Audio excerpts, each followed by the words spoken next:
A little bit more Farhan, okay? First of all, you'll all love this. This is Farhan's reaction to him getting support from ownership and staying. Greg's sort of voiced support publicly for me and the expectation that I'll be back next year. I guess I would clarify that support does not constitute an endorsement of what we've done the last 2 seasons or any degree of happiness or satisfaction with the results we've had.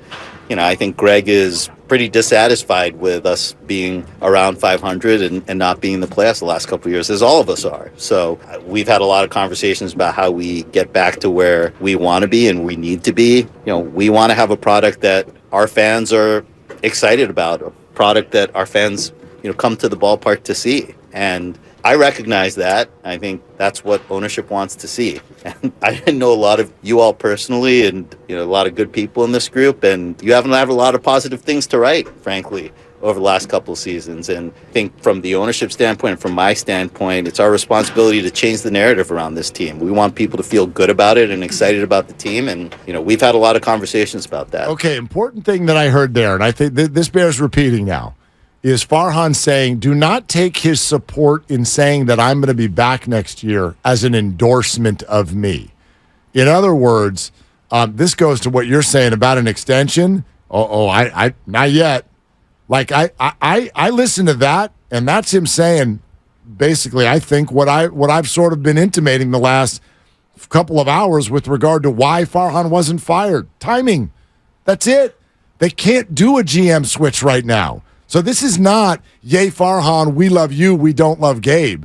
This is, y'all stink, this isn't good enough, we need to make a move, but it can't be you right now because, I don't know, somebody's got to call Shohei in a month or whatever. I honestly Shohei think, is sending you to voicemail. Fine. He's got you on red. Then call Bellinger or call somebody to make a trade. Whatever it is, I honestly think if you want to know why Farhan stays and Gabe goes, it's timing and replaceability. Right. So I wonder how the managerial search goes, and I would hope that they've already begun it since they fired him about 3 hours ago, about 3 hours and 15 minutes. The news crossed about 2:15 Pacific time. I wonder who gets to hire the manager, because if I'm a managerial candidate, the first question I'm asking is, who's bossing? You bossing? Are you my boss? Because you're entering a lame duck year. And I hear what he just said right there about ownership not giving him a vote of confidence. So you want me to take this Giants job? Who's my boss?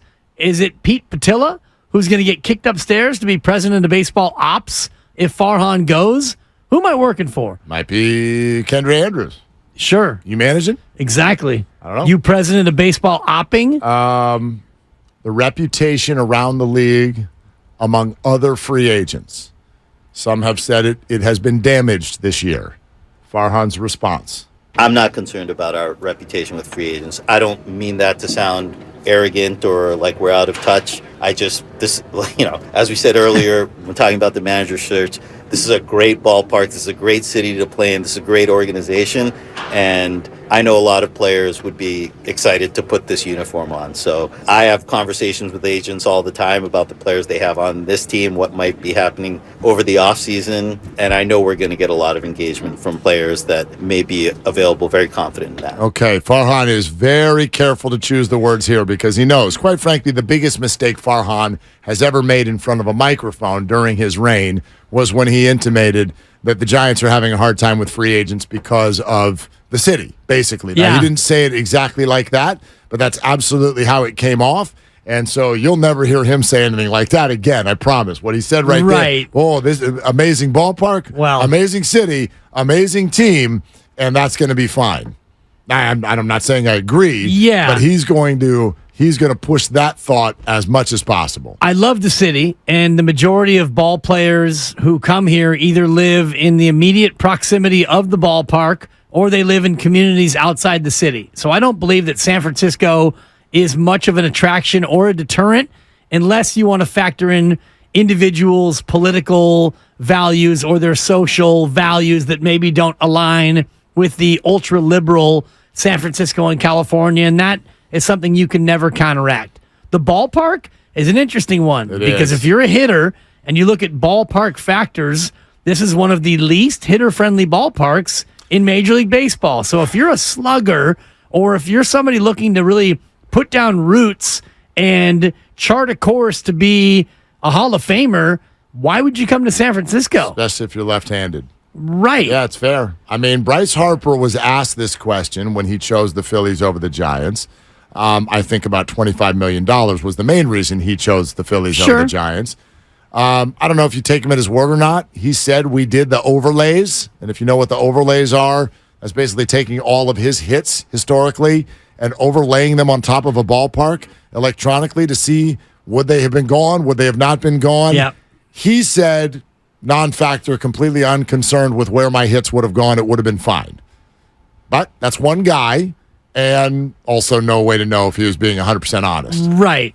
Especially when it comes to after the fact, and you don't want to alienate or inflame. If you're Bryce Harper, you're trying to be the face of the sport, not just the franchise. But I do look at the track record, and this goes beyond Farhan Zaidi, the track record of attracting big-time sluggers since they've moved to Third and King.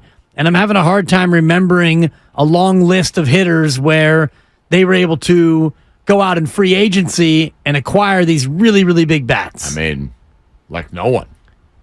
Right, and we're now 23 years in. No one since Barry.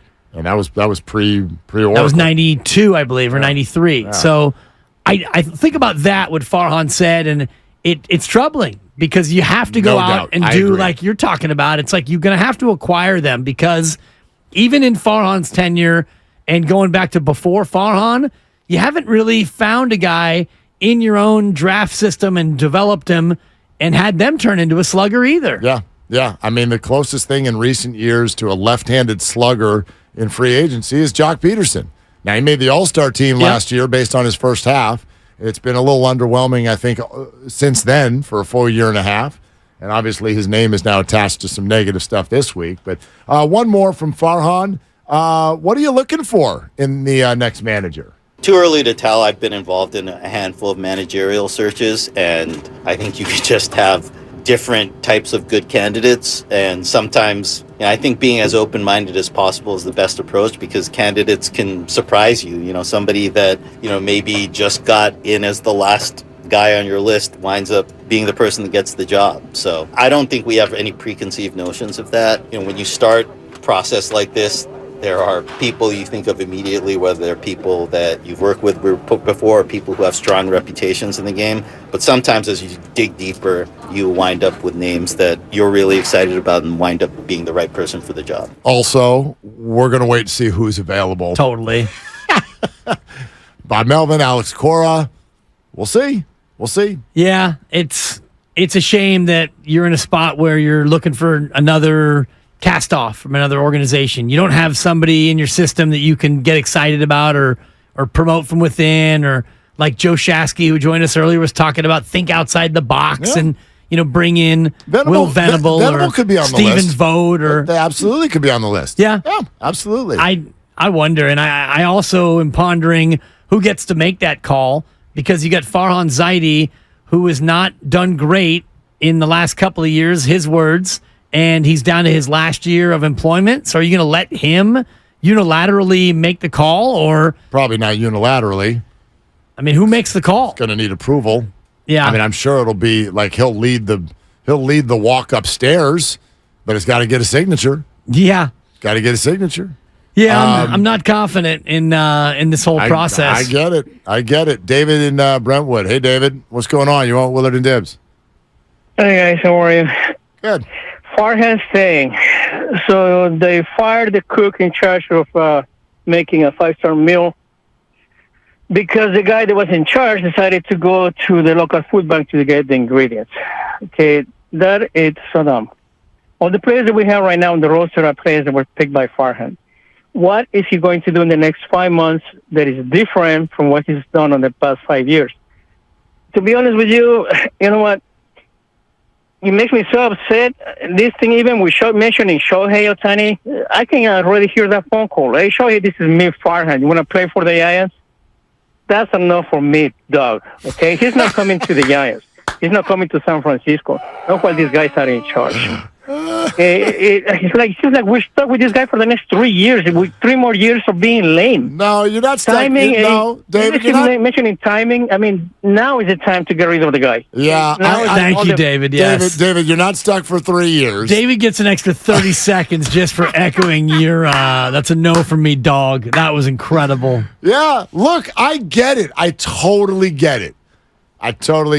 If you think that they let go of the wrong person. I translate that to timing and circumstance. And I know that a lot of us look at this and go, yeah, just change the GM. Well, look, free agency is a month and a half away. That's not a time to be flipping things upside down when you have this important of a free agent time coming. And oh, by the way, if you want to look at trades, which we all agree they need to do, those conversations can start Monday. Hell, tonight. Yeah. You know what I mean? So and plus, he got the Carlos Rodon decision correct. And right now, Farhan's sitting in his office watching Rodon give up 5 earned without getting an out against the Royals. What happened? So right now, and it turns out Farhan won the breakup. Rodon's ERA now 6.44 with the New York Yankees. Yeah. No, he's gotten a few wrong. He's gotten a bunch right. But it doesn't matter. The lineup's got to be better. He knows that. Lineup has got to be totally different. And that starts probably already has, quite frankly.